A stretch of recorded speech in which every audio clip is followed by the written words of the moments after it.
When you realize that the Bible had over 40 different authors who wrote during a period of over 1,500 years, and very few even knew each other, maybe you've wondered, how could those 66 books in this Bible ever be a unified single message from the beginning to the end? I wondered that very same thing. So I made a decision one day, and I took out my Bible and I copied Genesis chapters 1, 2, and 3, the first 3 chapters in the Bible, and then I went to the end of the New Testament and I Xeroxed Revelation 20, 21, and 22, and I taped them into a long sheet. So I had Genesis 1, 2, and 3 and Revelation 20 through 22, and I laid them next to each other on my dining room table with this question. How did what got started in the Garden of Eden, when he walked and he spoke with Adam and Eve, how did that story conclude? 66 books later, 1,500 years later, how did it conclude in the new heavens and the new earth when God dwells on the earth with mankind once again? What a question.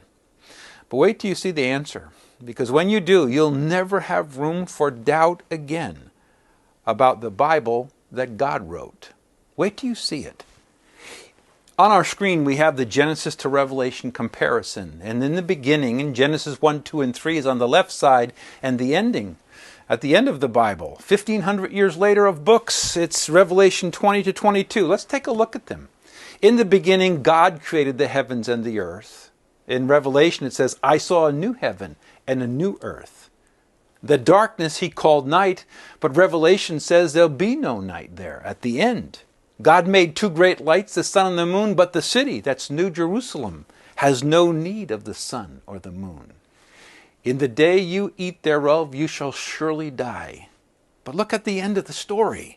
And there shall be no more death, neither sorrow. Satan appears as the deceiver of mankind, and Satan disappears forever.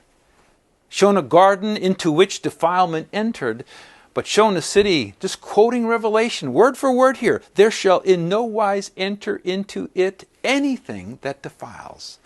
The walk of God with man is interrupted, but the walk of God with man is resumed, and it has no end.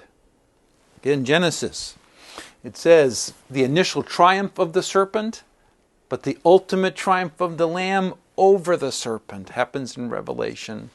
Genesis, I will greatly multiply your pain. Listen to the heart of God here. Neither shall there be pain anymore. In Genesis, cursed is the ground for your sake. There shall be no more curse. Man's dominion is broken in the fall of the first man, Adam, but man's dominion is restored in the rule of the new man, Christ. Just think about this next one.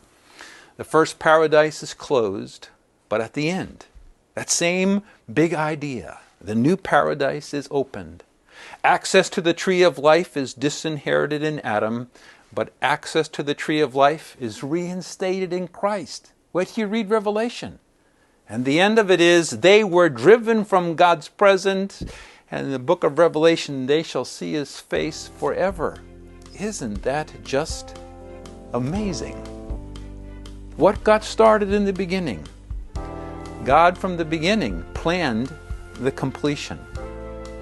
You see, when Billy Graham said the following words, I think he summarized all of this. He said it this way: I've read the last page of the Bible.